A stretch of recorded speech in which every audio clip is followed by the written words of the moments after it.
여러분, 분명 약을 먹었는데 기억이 가물가물하거나 화장실 다녀오고 나면 다시 잠드는 데 1시간씩 걸리신다면 오늘 제가 전해드릴 이야기가 여러분의 남은 인생을 완전히 바꿔놓을 것입니다. 저는 지난 30년간 수면 장애와 기억력 저하로 힘들어하던 수많은 환자들을 만나면서 한 가지 공통된 진실을 발견했습니다. 치매를 막기 위해 비싼 영양제를 먹고 더 깊은 잠을 자보려 노력해도 정작 가장 중요한 이것 하나가 지켜지지 않으면 뇌는 회복할 수 없습니다. 오늘 저는 단돈 0원으로도 시작할 수 있는 미국 치매 클리닉에서 먼저 쓰기 시작한 특별한 치매 예방 수면 루틴을 공개하려고 합니다. 여러분의 기억을 지키는 싸움, 그 첫 번째 무기를 이 영상에서 드리겠습니다. 본격적인 시작에 앞서 더 많은 유익한 건강 정보를 꾸준히 받아보고 싶으시다면 구독과 좋아요 부탁드립니다. 그리고 댓글에 연세만 살짝 남겨주세요. 연령대별로 꼭 필요한 건강 정보를 맞춤형으로 준비해서 찾아뵙겠습니다. 지난주 오후 3시 김순자 어르신께서 진료실로 들어오셨습니다. 불과 6개월 전만 해도 어르신은 절망적인 상태였습니다. 약을 2번씩 먹어도 기억하지 못해 부작용으로 응급실에 실려 가시는 일이 2번이나 있었거든요. 밤마다 화장실을 다녀오면 아침까지 잠들지 못하셨고 가족들과 대화를 나누다 말이 자꾸 끊기기 시작했습니다. 심지어 매일 인사하던 경비 아저씨 성함조차 기억나지 않게 되었죠. 선생님, 저 이제 치매인가요? 어르신은 떨리는 목소리로 말씀하셨습니다. 눈빛에는 깊은 절망감이 가득했어요. 가족들도 포기 직전이었습니다. 동네 마트에서 집 오는 길도 헷갈리기 시작하고 밤마다 뒤척이는 소리에 온 가족이 잠 못 이루는 날이 계속됐거든요. 정확히 말하면 이건 뇌가 회복하지 못한 채 조금씩 망가지고 있는 과정이었습니다. 매일 밤 반복되는 얕은 잠, 중간중간 깨는 수면 패턴이 뇌에게 제대로 된 휴식 시간을 주지 못하고 있었던 거죠.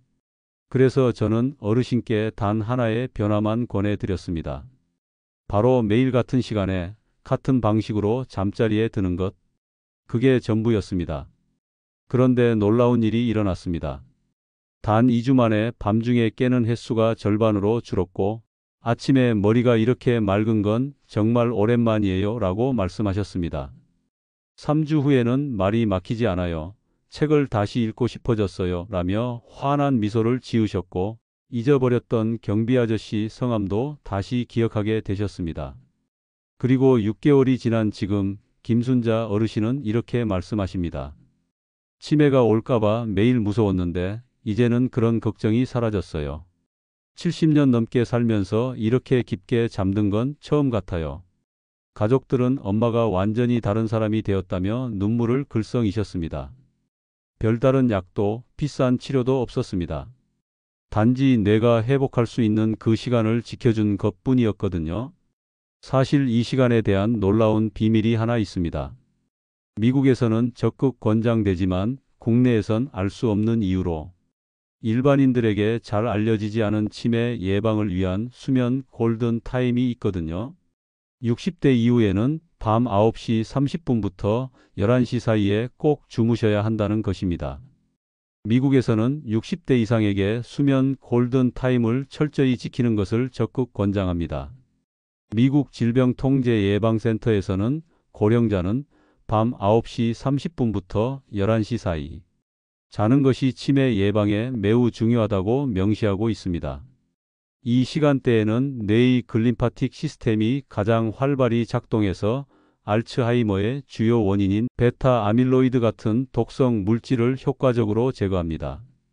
그래서 미국의 노인 주거시설이나 치매 예방 클리닉에서는 수면약보다 먼저 취침 시각 훈련을 시작합니다. 그렇다면 왜 60대 이후에는 꼭 11시 전에 자야 하는 걸까요? 그 이유는 바로 우리 몸이 젊을 때와는 다른 호르몬 구조로 변해가기 때문입니다. 특히 60대 이후에는 두 가지 핵심 호르몬의 균형이 완전히 바뀝니다. 바로 코르티솔과 멜라토닌인데요. 이 변화가 잠드는 시간이 뇌 건강에 이렇게 큰 영향을 미치는 근본적인 이유입니다. 먼저 코르티솔이라는 스트레스 호르몬부터 살펴보겠습니다. 코르티솔은 우리 몸의 스트레스 반응을 조절하는 중요한 호르몬입니다. 하지만 이 호르몬이 과다하게 분비되면 뇌세포를 직접 공격하기 시작합니다. 마치 산성 용액이 금속을 녹이는 것처럼 코르티솔은 기억을 담당하는 해마 부위의 뇌세포들을 서서히 파괴해 나갑니다. 가장 충격적인 사실은 자정 이후에 잠들 경우 코르티솔 분비량이 정상의 300%까지 증가한다는 점입니다. 밤 12시가 넘어서 잠자리에 드는 것만으로도 여러분의 뇌는 극심한 스트레스 상태에 놓이게 되는 거죠. 더 심각한 것은 이때 코르티솔이 혈관 내벽까지 직접 공격한다는 점입니다. 마치 녹슨 파이프처럼 혈관벽이 딱딱해지고 좁아지면서 뇌로 가는 혈류량이 크게 줄어듭니다. 결국 뇌세포들이 산소와 영양분을 제대로 공급받지 못하게 되면서 인지기능 저하가 더욱 가속화되는 무서운 악순환이 시작됩니다. 실제로 늦게 자는 70대 어르신들의 혈액을 검사해 보면 코르티솔 수치가 정상의 2.5배에 달합니다. 하지만 다행히 우리 몸에는 이런 코르티솔의 공격으로부터 뇌를 보호해주는 강력한 방어막이 있습니다. 바로 멜라토닌이라는 호르몬입니다. 멜라토닌은 코르티솔의 천적과 같은 존재입니다. 멜라토닌이 분비되기 시작하면 코르티솔 분비가 직접적으로 억제됩니다. 동시에 손상된 뇌세포의 복구를 촉진하는 강력한 항산화 효과까지 발휘하죠. 실제로 멜라토닌의 항산화 능력은 비타민C보다 5배나 강력합니다. 그런데 여기서 가장 중요한 것은 타이밍입니다.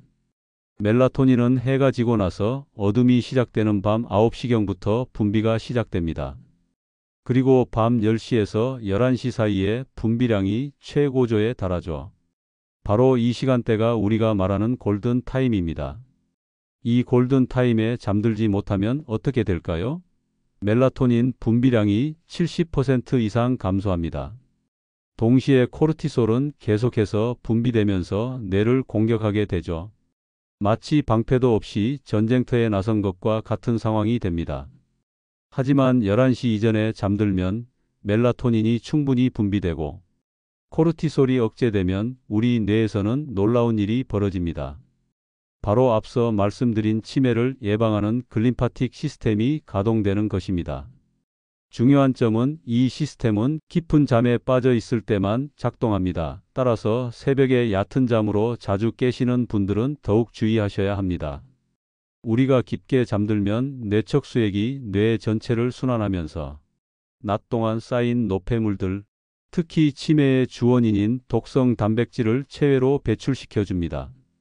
하버드 의과대학의 최근 연구에 따르면 밤 9시에서 11시 사이에 잠든 사람들의 뇌에서는 이 청소 시스템이 3배 더 효율적으로 작동한다고 발표했습니다. 반면 자정 이후에 잠든 사람들은 이 기능이 거의 작동하지 않았어요.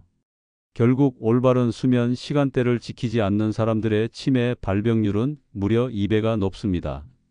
하지만 아무리 골든타임의 중요성을 알아도 정작 그 시간에 잠들기는 쉽지 않습니다. 그럼 김순자 어르신은 어떻게 잠드는 시간을 앞당길 수 있었을까요? 특히 새벽에 2번씩이나 깨던 분이 말이죠.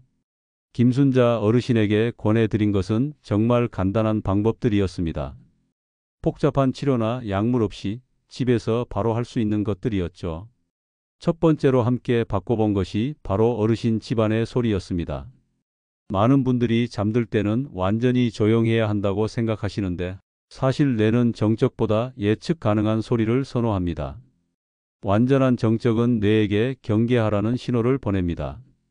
조용한 환경에서는 오히려 작은 물소리, 발자국 소리, 냉장고 진동 같은 생활 소음에 더 민감하게 반응하도록 뇌가 훈련돼 버리는 거죠. 하버드 의대 수면 연구팀에 따르면 소음에 반복적으로 깰수록 수면 중 뇌파가 각성 상태에 가까워지고 이로 인해 기억력과 집중력이 눈에 띄게 떨어진다는 결과가 있습니다. 그래서 저는 김순자 어르신께 소리의 벽을 만들어 드렸습니다. 차라리 예측 가능한 일정한 리듬의 소리를 주변에 흐르게 만드는 거죠. 선풍기나 공기청정기 소리, 시계 초침처럼 반복성 있는 소리 또는 스마트폰 앱의 빗소리나 벽난로 소리 같은 것들을 활용했습니다. 중요한 건 소리가 단조로워야 뇌가 무시하는 법을 배운다는 점입니다. 이때 가장 중요한 건 볼륨 조절입니다. 사람들이 흔히 하는 실수는 너무 크게 틀거나 너무 완벽하게 차단하려는 것입니다. 뇌가 스트레스를 받지 않는 적정 볼륨은 귓가에서 겨우 들릴 듯한 소리 정도입니다. 전문가들은 이를 40데시벨 이하로 권장하는데 이 정도면 도서관에서 들리는 에어컨 소리나 조용한 사무실의 배경음 수준이라고 보시면 됩니다. 쉽게 말해서 소리가 나는구나 하고 의식하면 들리지만 집중하지 않으면 잊어버릴 정도의 크기입니다. 하지만 놀라운 건 바로 이 다음이었습니다. 김순자 어르신이 이건 약보다 낫다고 표현하신 두 번째 변화, 바로 빛입니다. 사실 TV나 스마트폰의 블루라이트가 수면에 해롭다는 건 이제 많은 분들이 알고 계십니다. 하지만 문제는 저녁 시간에 TV나 휴대폰을 아예 안 본다는 것 자체가 어렵다는 데 있습니다. 특히 혼자 지내시는 어르신들에게 저녁 TV는 하루를 버티게 해주는 유일한 친구나 다름없죠. 그래서 김순자 어르신께는 끊으세요가 아니라 조명을 바꿔보세요 라는 제안을 드렸습니다. 첫째, 거실과 침실의 모든 LED 전구를 백열등 색상의 전구색 LED로 교체했습니다. 차가운 흰빛은 뇌에게 아직 낮이다는 잘못된 신호를 주지만 노란빛은 석양과 비슷해서 멜라토닌 분비를 방해하지 않습니다. 둘째, 저녁 8시 이후엔 간접 조명만 사용하도록 했습니다. 천장 조명은 모두 끄고 벽이나 바닥에 위치한 작은 스탠드 조명만 켜두는 방식입니다. 이렇게 하면 TV를 보더라도 눈에 들어오는 빛의 총량이 확 줄어듭니다. 하지만 가장 중요한 건 언제부터 조명을 줄여야 하느냐입니다. 멜라토닌은 어둠을 인식한 지 2시간쯤 지나야 최고조에 도달합니다. 밤 9시에 자고 싶다면 저녁 7시부터는 조명을 점점 낮춰야 하는 이유가 여기에 있습니다. 김순자 어르신에게도 분명 변화가 있었습니다. 잠드는 시간은 빨라졌죠. 하지만 새벽에 깨는 문제는 여전했습니다. 김순자 어르신의 수면이 정말로 달라지기 시작한 건 바로 잠들기 1시간 전 마시는 한 잔이 더해지고 나서였습니다. 사실 김순자 어르신처럼 나이가 들면 멜라토닌이 줄어드는 것보다 더 큰 문제가 있습니다. 바로 멜라토닌을 받아들이는 수용체 자체가 무뎌진다는 겁니다. 아무리 몸 안에 멜라토닌이 있다 해도 그걸 인식하는 능력이 떨어지면 뇌는 여전히 밤이라는 신호를 받지 못하는 거죠. 그래서 저는 어르신께 아주 간단한 습관을 하나 더 권해드렸습니다. 잠들기 1시간 전 따뜻한 차 한 잔을 마시는 것이었습니다. 이 차에는 두 가지 특별한 재료가 들어갑니다. 바로 사프란과 타트체리입니다. 사프란, 생소하게 들릴 수 있지만 요즘은 대형 마트나 온라인몰에서도 쉽게 구할 수 있는 식재료입니다. 이 사프란에 들어있는 크로신이라는 성분은 나이가 들면서 무뎌진 멜라토닌 수용체를 다시 깨우는 역할을 해줍니다. 쉽게 말해서 멜라토닌은 이제 잘 시간이에요 하고 초인종을 누르는 손이고 수용체는 그 초인종 소리를 듣는 우리 뇌입니다. 그런데 나이가 들면 초인종이 고장나서 아무리 눌러도 소리를 듣지 못하는 거예요. 그러니 뇌도 지금 잘 시간이구나 하는 신호를 못 받게 되죠. 사프란의 크로신은 이 고장난 초인종을 다시 고쳐주는 역할을 합니다. 그래서 뇌가 제대로 신호를 받고 자연스럽게 잠들 준비를 할 수 있게 되는 거예요. 게다가 사프란은 강력한 항산화 작용으로 앞서 말한 뇌의 독성 단백질 축적도 억제해 줍니다. 그리고 타트체리는 천연 멜라토닌이 풍부한 과일인데 안토시아닌이라는 성분이 마치 뇌를 감싸는 보호막처럼 염증을 줄이고 인지 기능을 지켜줍니다. 이 두 가지를 따뜻한 물에 우려서 마시는 황금 수면차는 단순히 멜라토닌을 채워주는 걸 넘어서 뇌가 그 신호를 잘 받아들이고 밤 동안 스스로 회복할 수 있도록 도와주는 작용을 합니다. 레시피는 아주 간단합니다. 사프란 실 5가닥을 따뜻한 물에 5분간 우려낸 뒤 타트체리 농축액 1큰술을 섞는 것입니다. 김순자 어르신은 자기 전 조용한 음악을 틀어놓고 이 한 잔을 천천히 음미하며 하루를 마무리하셨습니다. 변화는 조용히 찾아왔습니다. 처음엔 별다른 차이를 느끼지 못하셨지만 차를 드시고 2주가 지나면서 요즘은 눕자마자 잠이 와요라는 말씀을 꺼내셨습니다. 그렇게 김순자 어르신은 조명과 소리 그리고 이 한 잔까지 더해 자신만의 수면 루틴을 완성해 가셨습니다. 마지막으로 김순자 어르신이 매일 실천한 완전한 루틴을 정리해 드릴게요. 첫 번째, 저녁 7시부터 모든 조명을 노란빛 전구색으로 바꾸고 천장 조명은 끄고 간접 조명만 켜두었습니다. 빛이 줄어들자 뇌는 자연스럽게 이제 밤이야 라는 신호를 받기 시작했죠.